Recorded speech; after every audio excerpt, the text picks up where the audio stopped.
जिन्वो इसके खून से लथपथ हो गया होता है और ये इसी बात को सोच रहा था कि इसने असल में एक इंसान को मार दिया है और माना कि ये सिस्टम के ऑर्डर्स को फॉलो कर रहा है, लेकिन तब भी ये बात नहीं बदल जाएगी। इसने असल में एक इंसान को मारा है, लेकिन अगर ये इन लोगों को नहीं मारेगा तो ये खुद मारा जाएगा, इसलिए अब ये पीछे भी नहीं हट सकता है और यहाँ पे बस ताकतवर ही सरवाइव करेगा। और ये पुरानी बात को याद करता है कि कैसे अच्छे खासे ताकतवर लोग भी पहले मारे गए थे असली ताकतवर के सामने और कितनी आसानी से लोग धोखा देके चले जाते हैं। और पहले की उन सारी घटनाओं को बारी बारी करके जिन्वो याद कर रहा होता है, लेकिन उन दर्द भरी यादों को याद करके ही इसे गुस्सा और ताकत मिलती है और आगे बढ़ने की वजह भी। और इस मोमेंट पे वाकई में जिन्वो काफी ज्यादा डेडली और खतरनाक लग रहा होता है और डोंगसुक कहता है कि मैं नहीं जानता कि ये क्या करने की कोशिश कर रहा है, लेकिन तुम में से कोई भी लापरवाही मत करना। और फिर मेज से दोबारा से ताकतवर अटैक करने के लिए कहता है और मेज वापस से एक और काफी ज्यादा खतरनाक अटैक कर देता है, लेकिन जिन्वो काफी रफ्तार में इसे बड़ी आसानी से ही डॉज कर लेता है और अगले ही मोमेंट पे इसके करीब आके कहता है कि तुम्हारी ये मैजिक ट्रिक्स मेरे रास्ते में आ रही है। जिसके बाद ये एक के बाद एक करके काफी सारे स्लैश अटैक इस मैजिशियन के ऊपर करता है और पलक झपकते इस मैजिशियन के कई सारे टुकड़े हो जाते हैं। और इस चीज को देख के ये बाकी के लोग भी काफी गुस्से में आ जाते हैं और तुरंत ही उसके ऊपर अटैक कर देते हैं, लेकिन जिन्वो एक के अटैक का डॉज करके तुरंत ही उसे मार देता है, जिसके बाद दूसरे वाले को पकड़ के उसे भी मार देता है। और इस चीज को देखे एक और हंटर कहता है कि आखिर एक ई रैंक हंटर ऐसे कैसे मूव कर सकता है और मैं इसके अटैक्स को ब्लॉक नहीं कर सकता हूँ, ये कुछ ज्यादा ही तेज है। और जिन्वो कहता है कि अगर तुम अपने आप को हंटर्स कहते हो तो मुझे हंट करने की कोशिश करो, क्योंकि हंटर्स हंट करने के लिए ही जन्म लेते हैं। और जिन्वो तुरंत इस बंदे के ऊपर पैरालाइज इफेक्ट को एक्टिवेट कर देता है, जिस वजह से बंदा अपनी बॉडी को मूव नहीं कर पाता है। और ये सभी लोग हैरान होते हुए कहते हैं कि क्या ये किसी तरीके के मैजिक को इस्तेमाल कर रहा है, जबकि जिन्हो भी इसे इतना ताकतवर देख के काफी ज्यादा हैरान होता है और ये कहता है कि मुझे ऐसा महसूस हो रहा है कि यह पहले से ज्यादा ताकतवर है, कम से कम तब से तो ज्यादा ताकतवर लग ही रहा है जब ये डंजन बॉस से लड़ रहा था। और फाइटिंग के दौरान जिन्वो ब्लीडिंग और पैरालाइज इफेक्ट का इस्तेमाल कर रहा होता है, जिस वजह से इन सभी की ही काफी बुरी हालत हो गई होती है। और कुछ ही देर में जिन्वो काफी सारे लोगों को मार गिराता है और डोंगसुक भी अब इससे डर रहा होता है, क्योंकि जिन्वो ने अकेले ही इसकी पूरी स्क्वाड को खत्म कर दिया है। और ये जिन्वो को गाली कहते हुए कहते हैं कि तुम कमीने कहीं के, तुमने अपनी एबिलिटीज को छिपा के रखा था, क्या तुम वही हो जिसने डंजन के बॉस को खत्म किया था?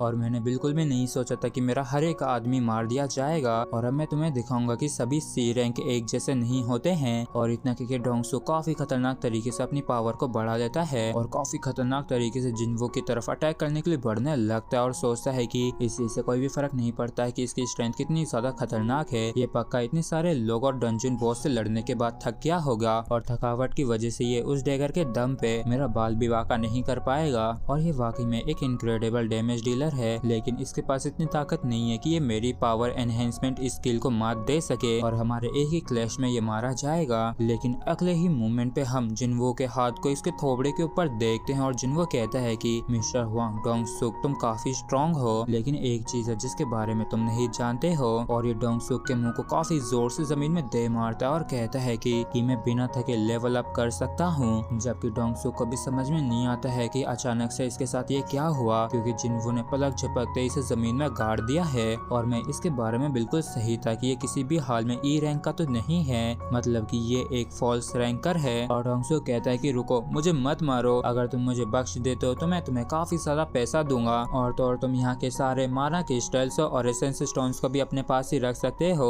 तो जिन्वो कहता है कि तुमने मुझे 3 बार मारने की कोशिश की है और अब तुम अपनी रहम की भीख मांग रहे हो। तो डोंगसुक इसे रोकते हुए कहता है कि क्या तुम्हें सच में लगता है कि ऐसा करके तुम यहाँ से भाग सकोगे? तो जिन्वो कहता है कि तुमने ही तो कहा था कि डंजन्स के अंदर जो होता है वो डंजन्स के अंदर ही रहता है। और इस बात को सुन के डोंगसुक काफी गुस्से में चिल्लाते हुए कहता है कि कमीने कहीं के, क्या तुम नहीं जानते हो कि मेरा छोटा भाई कौन है? आखिर तुम्हारी हिम्मत कैसे हुई? और ये आगे कुछ कह पाता उससे पहले ही जिन्वो इसके सिर को धड़ से अलग कर देता है और इसके साथ ही डोंगसुक यहाँ पे मारा जाता है, जबकि इस सब जिन्वो को घंटा ही फर्क नहीं पड़ा होता है। और ये कहता है कि मेरे कपड़े वापिस से पूरी तरीके से बर्बाद हो गए और लगता है कि ये और ज्यादा मुझे फिट भी नहीं होंगे, तो शायद मुझे अब नए कपड़े खरीद लेने चाहिए। जबकि सब जिन्हो इतने ज्यादा खून खराबी को देख के उल्टियां कर रहा होता है और इस मौत के तांडव को देख के इसकी अंतरात्मा तक कांप उठी थी और धीरे धीरे करके ये डंजन भी नष्ट होने लगा था, क्योंकि इस डंजन का जो बॉस है वो भी मारा जा चुका है। इसलिए जिन्वो जल्दी से यहाँ से बाहर चलने के लिए कहता है और सभी दुश्मनों को मारने का जो ऐसे अर्जेंट क्वेस्ट मिला था वो कंप्लीट हो जाने की वजह से इसे रिवार्ड मिलता है और इसे रिवार्ड में 3 ऑप्शंस दिए जाते जाते हैं। पहले में तो स्टेटस रिकवरी होती है, दूसरे में एबिलिटी पॉइंट्स होती है जिससे कि 10 पॉइंट्स बढ़ जाएंगे, लेकिन जो तीसरा रिवॉर्ड होता है वो ब्लड लस्ट स्किल होती है और एक तरीके से ये स्किल इसके अपोनेंट्स को 1 मिनट के लिए डर में डाल देगी और ये इस स्किल को कई सारे टारगेट्स के ऊपर इस्तेमाल कर सकता है और डर के मारे अपोनेंट्स के सभी स्टेट्स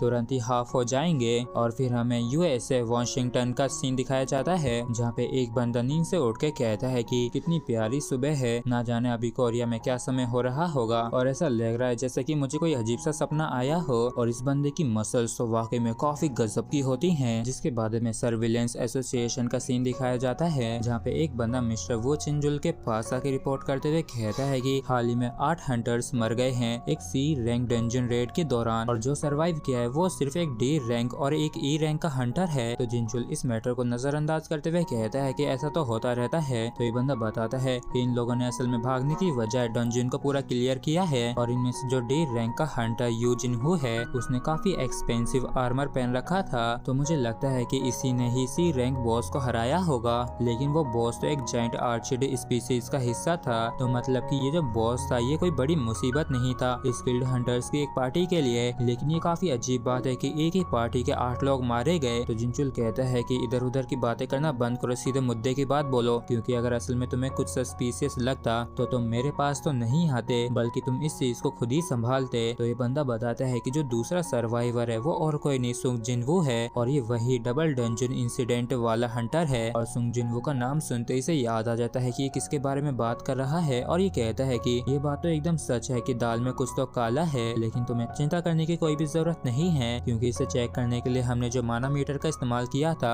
उसके अंदर एक सुपीरियर क्वालिटी का एजेंस स्टोन लगा हुआ था और इस तरीके के agency stone A rank magic बीस्टों से ही मिलते हैं और इसके अलावा रीअवेकनिंग होना कोई आम बात नहीं है और हम लोग पहले ही एक बार इस मामले में जांच पड़ताल कर चुके हैं जो काफी होगा। तो ये बंदा कहता है कि मैं भी इस घटना को कोइंसिडेंस ही मानना चाहता हूँ, लेकिन मैं ऐसा नहीं कर सकता हूँ क्योंकि इनमें से जो एक हंटर मरा है वो और कोई नहीं बल्कि हुआंग डोंग सुक है। और इस नाम को सुन के जिंचुल कहता है कि क्या तुम हंटर हुआंग डोंग सुक के ओल्डर ब्रदर के बारे में बात कर रहे हो, और अगर सच में ऐसी बात है तो हमें हर हालत में इस मसले की तह तक जाना होगा। जबकि सब जिनवू मस्त आराम से खाना पीना खा रहा होता है तो इसकी सिस्टर से पूछती है कि क्या तुम्हारे साथ कुछ अच्छा हुआ है। तो जिनवू कहता है कि वो तो समय ही बताएगा कि अच्छा हुआ है या बुरा। तो जिन्हा पूछती है कि आजकल क्या बात है जो तुम इतना पसीने में लथपथ रहते हो। जबकि सब जिनवू को ड्रिंक चढ़ नहीं रही होती है क्योंकि जैसे ही कोई भी हार्मफुल सब्सटेंसेस की बॉडी में जाता है तो सिस्टम तुरंत ही उसे प्यूरिफाई कर देता है। और ये भी एक बार के लिए सोचने लग जाता है कि सिस्टम ने जो इसे स्पेशल एबिलिटी दी है वो असल में अल्कोहल को प्यूरिफाई करने की है, क्योंकि जब मैं उस डबल डेंजन इंसिडेंट के बाद उठा था तो सिस्टम ने मुझे ये एक रिवॉर्ड के रूप में दिया था और मैंने सच में बिल्कुल भी नहीं सोचा था कि मुझे इस तरीके का भी कोई रिवॉर्ड मिलेगा। और जब तक कि इसके पास वीक का करेज का रिवॉर्ड रहेगा तब तक ये हेल्दी और स्ट्रॉन्ग बना रहेगा और इसी की बदौलत इसका पैर दोबारा से रीजनरेट हो पाया था जिसे इसने डबल डंजन के अंदर खो दिया था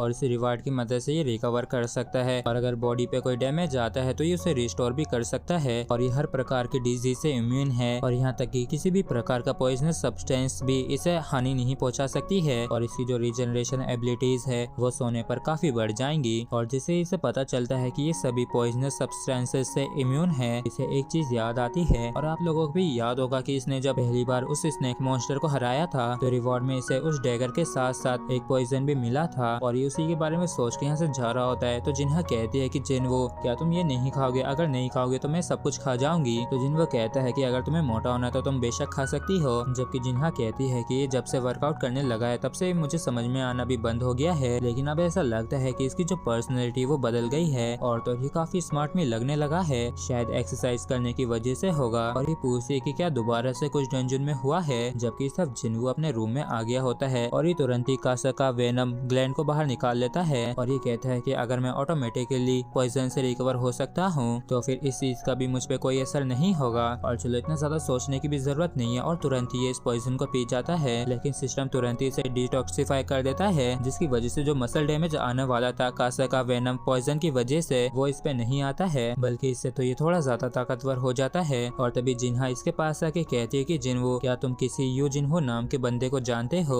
क्योंकि वो तुमसे फोन पे बात करना चाहता है। और फिर जिनवो एक कैफे में आ जाता है जहाँ पे जिनहो पहले से ही होता है और जिनवो इससे पूछता है कि आखिर तुम्हें मेरा नंबर कहाँ से मिला। तो जिनहो बताता है कि इसका कोई जान पहचान का है एसोसिएशन के अंदर उससे मिल गया और क्या आप पहले कॉफी लेंगे। और इसके लिए जिन्हो भी मान जाता है और ये कहता है कि मैंने बिल्कुल भी एक्सपेक्ट नहीं किया था कि मैं तुमसे दोबारा मिलूंगा। तो जिन्हो कहता है कि आपने मेरी जिंदगी बचाई थी। तो जिन्हो कहता है कि वैसे तुम्हारा बहुत बहुत शुक्रिया जो तुमने मुझे सारे एजेंस स्टोन दे दिए, क्योंकि इससे मैं काफी पैसा कमा पाया। और हमें पता चलता है कि सारे टैक्सेस को काटने के बाद जिन्हो को 180 मिलियन वॉन मिले होते हैं। और फिर जिन्हो काफी डरावने तरीके से इससे कहता है कि क्योंकि तुमने अभी तक जो अपना मुंह बंद रखा है तो इस वजह से मुझे सच में अभी तक कोई भी प्रॉब्लम नहीं हुई है। जिन्हो कहता है कि उन लोगों ने ही पहले हमें मारने की कोशिश की थी और एक हंटर होने का मेरा जो प्राइड है तो मैं वैसे भी उन्हें किसी भी हाल में वहाँ से नहीं जाने देता। और अल्टीमेटली ये आखिर में हंटर्स के बीच की एक बैटल थी और जिन्हो सोचता है कि ये बंदा एक फॉल्स रैंकर है और इसके साथ साथ ये खूनी भी है जिसे लोगों का खून करने में काफी मजा आता है।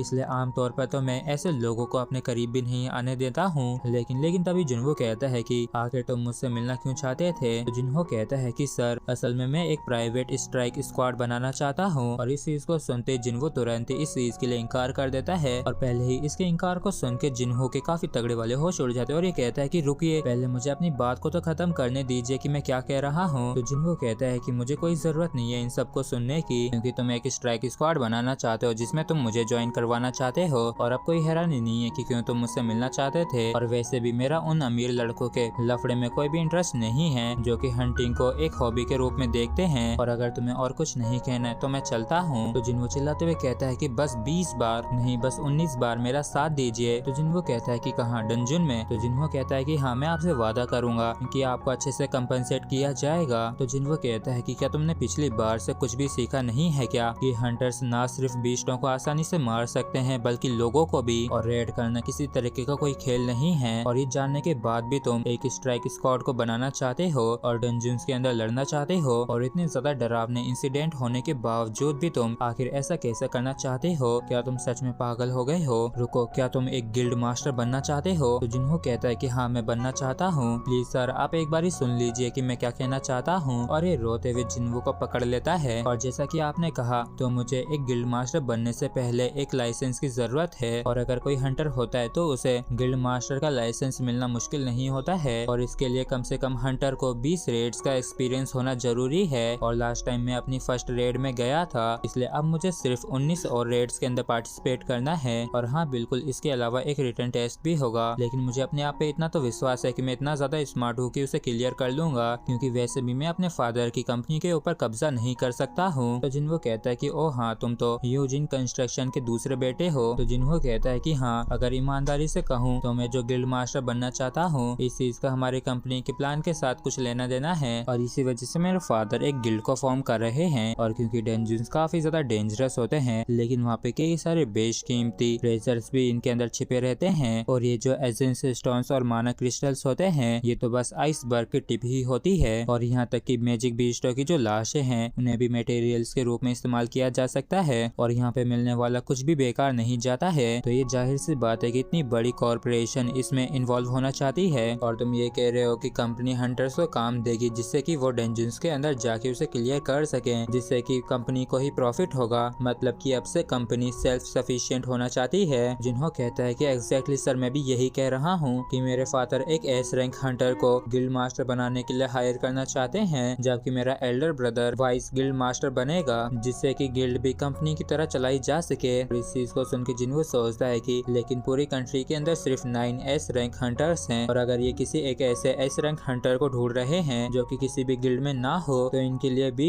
युंगू ही सबसे बेस्ट चॉइस रहेगी। लेकिन वो भी तो रिटायर हो गया है ना। और जिन्हो कहता है कि यहाँ तक कि अगर तुम्हारा ब्रदर भी वाइस गिल्ड मास्टर बन भी जाता है लेकिन तब भी गिल्ड मास्टर के पास ज्यादा अथॉरिटी होगी तो निश्चित रूप से इन दोनों के बीच में मतभेद तो होंगे ही। हाँ वैसे तो मेरा ब्रदर इस पोजीशन के लिए काफी अच्छा रहेगा लेकिन अगर वो अवेक नहीं होता है तो उसके लिए कोशिश करना भी काफी मुश्किल होगा, जिस वजह से वो मास्टर की पोजीशन को भी हासिल ना कर सके और यही एक प्रॉब्लम है। तो जिन्हो कहता है कि तुम अभी काफी छोटे लो रैंकिंग और करीब करीब बिल्कुल भी रेटिंग एक्सपीरियंस नहीं है तो तुम्हारा तो इस प्लान के अंदर कोई भी काम नहीं है। तो क्या तुम कुछ रिजल्ट्स लाने की कोशिश कर रहे हो जिससे कि तुम अपने फादर को कन्विंस कर सको? तो जिन्हो कहता है कि हाँ मैं ऐसा ही कर रहा हूँ, लेकिन मैं आपसे वादा करता हूँ कि मैं मरते दम तक आपके सीक्रेट को सीक्रेट ही रखूंगा और कभी भी किसी को भी नहीं बताऊंगा कि आप एक फॉल्स रैंकर है। मेरा मतलब कि आपने अपनी असली एबिलिटीज को छिपा रखा है।